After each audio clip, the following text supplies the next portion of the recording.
All right, you've gone through the product selection process and now understand how to find profitable products to sell on Amazon and minimize your risk of losing your investment. Now let's move on to part 2, which is how to make sure you have high converting products on Amazon. What we're going to cover in this video will include how to identify your ideal client, how to use metrics to analyze your current conversion rate, how to maximize conversion on your Amazon listing, and also how to determine if any changes you make to your listing were beneficial or not. Chapter 1, how to identify your ideal customer. The real problem most sellers have with their listings is that they have no idea who they are talking to or how to talk to the right type of person. So let's get you clear on your ideal client. Most sellers write their listings about themselves or about their product, and mostly it's going to be about the features or technical specifications and not talk about how the product actually helps the user of the product. But customers only care about themselves and how you can actually help them. If that's a stark reality that you've never considered before, then there's probably a good reason you are watching this video. What you want to do is take yourself out of the equation completely and simply walk the customer through the process of how your product improves their life in some way. In order to get clear about who your ideal client is, the first thing you want to do when you're looking at any of your product listings is ask yourself, who's most likely to use your product? I'm not asking who are all the people that can use it or even who's going to buy it, but what type of person is most likely to use it? It's usually based on their interest. So for example, if you're talking about a sledgehammer, you're probably thinking about somebody who's doing construction work or somebody who's doing remodels. Those would be the type of people who would most likely be able to use that product. It wouldn't be a grandma in her 90s trying to use it to hammer a nail into her own wall or hang a picture, right? It's going to be somebody who's doing some serious damage with a sledgehammer. That would be your ideal client in this scenario. So you see the green check mark on that type of person. Then you have to ask yourself, why do they want to use your product? So you ask yourself, for example, in the sledgehammer, why are they using it? They probably want to damage something or break something up or smash it pretty badly, right? And if they're doing that, they're probably taking out big chunks of concrete or big chunks of wall, whatever it is. So that's why they're looking to use a sledgehammer. So when you start writing your listing, you want to talk about the uses of that sledgehammer, right? Then you want to ask yourself, how does it make them feel when they use your product? Well, if it's doing its job, it'll make it a lot easier to smash through the stuff that they're actually trying to destroy. So if they're doing demolition and they can get a good sledgehammer and it actually works, well, it's going to make them feel a lot better than having to smash through hard things with a less useful tool or the worst sledgehammer. Then you answer the question, what problem are you trying to solve with the product? In the case of a sledgehammer, maybe your problem that you're trying to solve is that they swing less with the sledgehammer because it's weighted differently, or it has diamond plating on it so it smashes through hard surfaces easier, or whatever it is. But you're trying to make the job of doing demolition or smashing stuff easier, right? That's the problem you're trying to solve. So you have to understand that. You have to answer that in your listing. And then you have to answer, how do they feel when that problem is solved? Probably pretty relieved, happy, not stressed out, not frustrated that their tools aren't working. So that's the kind of stuff that you can talk about if you're using and selling a sledgehammer.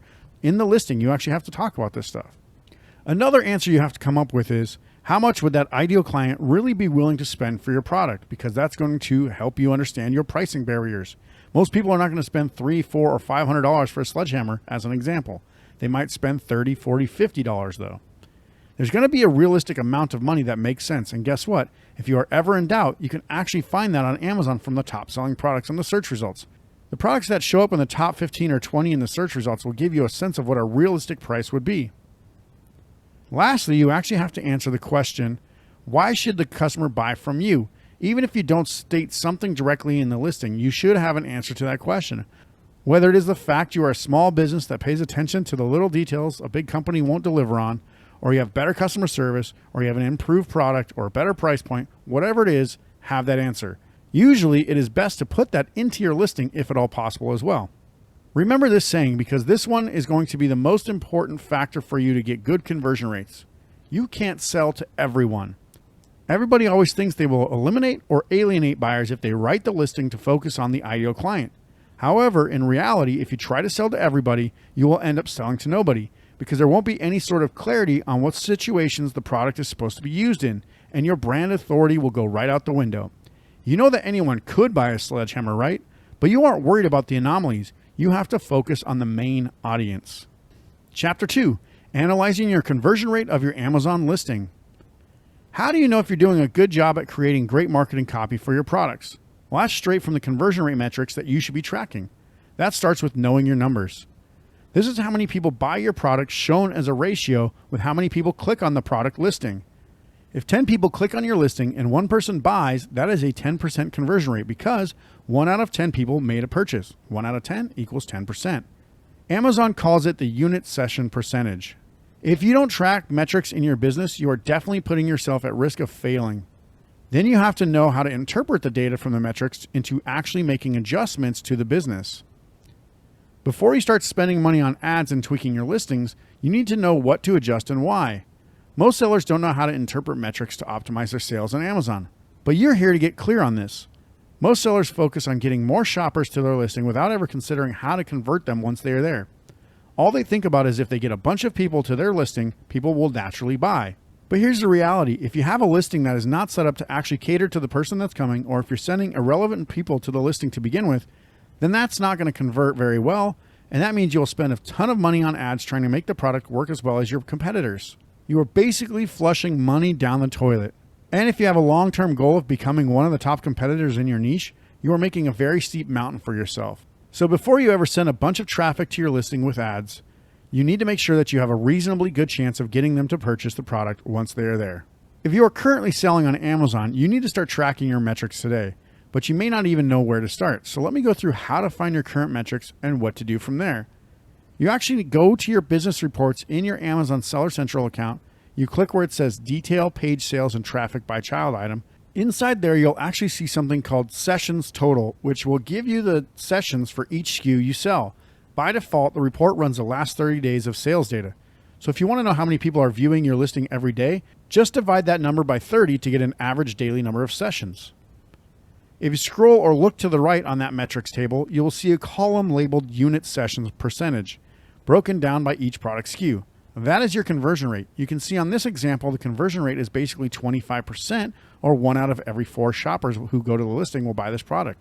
That's quite high. I want to read a transparency disclaimer because a lot of people will say, well, this isn't actually a conversion rate. So let me explain what this means. This isn't actually a true conversion rate because if one person buys 10 units, Amazon sees that a little bit differently. It will drastically increase the unit sessions percentage, whereas a true conversion rate only accounts for how many customers become buyers, not how many units they buy. So in this example, if one person buys 10 units and you only had 10 clicks, it would look like 100% conversion, but actually a true conversion rate would only be 10% because it's one shopper out of 10 shoppers that bought, right? But you got 10 units out of 10 shoppers. So Amazon sees it a little differently, just to make that clear. So how do you know if your metrics are actually any good? Let's break this down in a metrics goal table where we want to achieve a set number of units per day at different price points based on the selling price of a product. These are sort of like baseline numbers, and you can do better or worse and still have a profitable business. Conversely, your numbers may look better, but you aren't profitable for other reasons. If we look at products that are under $10, then I would suggest that you have a conversion rate of higher than 20%, more than 125 sessions per day. That way you can get yourself 25 or more sales per day. And I'm sure you're going to ask, because a lot of people will say don't ever sell products under $10. But yes, I do suggest you look at selling products under $10 if they are profitable and sell well, and you can afford the marketing costs to stay profitable. I personally have 4 or 5 products that I sell under $10, and they make more profit than products that sell between $10 to $20 every single week. If you look at the next price bracket of $10 to $25, then I would say you should aim to achieve 15% or higher conversion and get more than 100 sessions per day. That way you can get at least 15 sales a day. As the price increases, the conversion rate will drop because customers have very little risk with products under $10 or even $20. But once they start spending more than $25 on a product, they really want to make sure that product is good. So for products between $25 and $40, I would say to shoot for around an 8% conversion rate if you can achieve it with 100 sessions per day to hit a minimum sales goal of 8 units per day. Over $40, I would say your conversion rate is going to be tough to keep much higher than 3%, but if you can get it, that would be great. You still need to get 100 sessions per day just to hit a minimum units per day goal of 3. Now, obviously, a lot of times with $40 or $50 products, you might get 3, 4, 5, 600 sessions per day and keep that 3% conversion just to get 10 or 15 sales per day. Chapter 3, how to maximize the conversion rate of your Amazon listing. The best way to get great conversion rates actually starts in the product research and development process. When planning to sell a product, you should plan for competitive success against the top sellers in your niche so that shoppers will have a good reason to buy from you instead of the top sellers. This is where great branding and a low selling price can come in handy. Firstly, great branding elements like logo, colors, fine-tuning the product to best appeal to your customers, and having decent packaging can all help to keep your brand competitive. The goal is to have around a 35% profit margin before adding in your Amazon ad costs, and it should be at least 17% after your ad costs are factored in. I recommend selling your product at least $1 below your main competitor, so there is a financial reason to buy your product over a product that likely has hundreds or thousands more reviews than your product does. If you can get a 35% margin and sell below your main competitor, you have a good chance of being able to maximize your conversion rate once you start to get some good reviews. You still have to make sure you have a really good quality product though. You can't sell a cheap product that breaks easily or doesn't do what it says it will. You don't want bad reviews coming in and ruining your momentum. The goal with reviews is to get as many as you can and keep a better star rating than your top competitors. After this, other conversion factors will rely on your ability to be good at marketing, and this is actually a lot easier than you may think for an Amazon brand.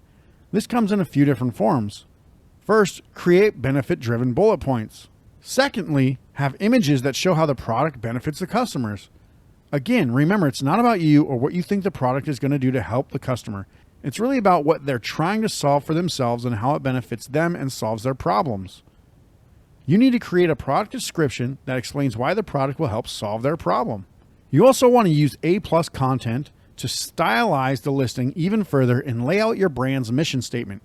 You can also add the product description as text in this section as well. And you definitely want to add video to the listing, showing core product elements and how to use the product, which will explain things if there's any confusion about your product. You also want to answer all frequently asked questions about the product on the listing as well. This means people will not have to research the product to figure out more about it. They'll get all the information right there on the listing. Here's an example of benefit-driven bullet points. This is from a discontinued product that had some quality issues, but the product still actually sold quite well and it was profitable. You can see here the first benefit is that you can cut 3 different thicknesses of bread with it. As it explains, it keeps everyone happy whether they need a thin slice of bread for morning toast, a medium thick bread for a sandwich, or thicker bread to mop up pasta sauce. That's a really good reading bullet point. It goes on to talk about using the cutting board for mastering any type of size or loaf and how that product has a crumb catching tray beneath it so you don't make a mess, and even how it cuts bagels and buns easily as well. The listing has very clear benefits to someone who is cutting bread products. Notice the bullet points are not stuffed with technical features because that is actually already added in the features area of the listing. So unless the length or dimensions are incredibly important, I would steer clear from wasting prime marketing real estate on the dimensions or what the material of the product is. Now let's look at some benefit-driven, lifestyle secondary images.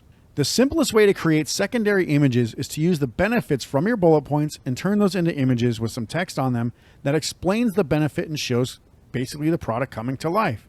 In this example, you can see how the bread fits into the bread slicer and how the crumb catching tray works as well. You also see how the anti-slip grips on the bottom of the cutting board keep the product in place. And it also shows the slots you would use for cutting the bread into different thicknesses, because that is not always obvious to the shopper. It's giving you the benefits, but in a visual format as well. And it still has the text there to explain what the benefit is. And that's very important because you don't want to be subtle with your images. Having an image with no text is a wasted image because a customer may have no idea what the photo is trying to tell them. So you have to clearly state what the image is trying to convey. I always say that art is hard to understand because the person making the photo or piece of art may think it is saying one thing, but everyone else has hundreds of ideas about what it could mean. That may be good if you're a painter because it makes your art provocative, but it's not great for marketing because confusion kills conversion rates. So in this example, when it says slice baguettes or tall loaves in seconds, that's exactly what they're trying to convey with the image. And again, like I mentioned before, you can have A+ brand copy that looks good. This one shows some good information about the steps to use the product and some bonuses you get from the brand after the customer purchases the product. And the images look professionally done. Customers don't want to see some cheap looking images. That's really going to help on mobile shopping as well. And if you're wondering what those white blocks on these examples are, well, I've just used them to redact the brand logo for privacy reasons. And then obviously you can use video to engage the customer and stand out. With videos, I would make a few points here about using them. Number one, the video should be 2 minutes or less if you can make them that short. Usually the shorter the better, 30 seconds or less. If you have a video for your product, you should also have an image and text somewhere on the listing that explains the point of the video in some way, as most people don't want to watch videos unless it's necessary. So if you can create an image or a diagram or something like that and put it in your images, people will probably look at that faster than watching a whole video. Also, you can use captions if possible, so people don't have to turn the sound on, because a lot of people shop while working or in other situations where they can't turn the volume on. Chapter 4. How to know if the listing changes you make are beneficial. If you're creating a brand new product, you want to make your listing as good as you can, and if you find that your conversion rate is low for your price range later, you can start updating your listing to make it more optimized. But if you already have products on the market, you need to know how to track positive or negative results from changing your listing. First, if you're not tracking your sales and metrics right now, you absolutely need to. Otherwise, you'll have no idea why you're losing ranking, why you're losing conversion, why you're losing sessions, or why your sales are lower than expected. And you'll have no baseline for what an improvement will look like. When you make a change, do so with only one area at a time to avoid one bad element canceling out the good results of a good element. For example, if you're changing a title, don't change bullet points as well. Just change the title or the bullet points. Then you want to wait at least 7 days to see any results. Did you get improvement in sessions or conversions, and ideally sales? If you see positive results or no real change, and you're still not reaching your goal, keep the change that you did and also update something else. If you see negative results, then revert to the previous element and change something else on the listing. Just remember, this doesn't happen overnight. It does take 7 to 10 days to test these changes. You have to really understand that days of the week matter, because more shopping gets done on days like Monday usually than Fridays, for example, because people are going out on Fridays and not really worried about shopping, but on Mondays they're bored. Maybe they're at work or whatever. This means you have to really test every day and let it go through at least a full week. And just remember that holidays and big events may throw things off as well, such as Prime Day or Cyber Monday. No matter what, you're going to see an increase for sales on those days because people are shopping more. So now you have a pretty good idea of how to create better conversion rates for your product listings. And if you want to dive deeper, click the button below this video to fill out a short questionnaire, and I'll get back to you with a plan of action to help you move forward in your business. In the meantime, see if you can take these actions to get started. Answer the questions from the ideal client exercise in this video and try to create the top 5 benefits from your answers. Find your current conversion metrics and track them weekly to understand where you are at current. Determine your biggest growth opportunity. Maybe it's your bullet points don't look good, or maybe your images don't look good. And then optimize your listing one item at a time to improve that metric. Then wait 7 days to see the results and adjust ongoing based on those results. After that, head to the next video in this training.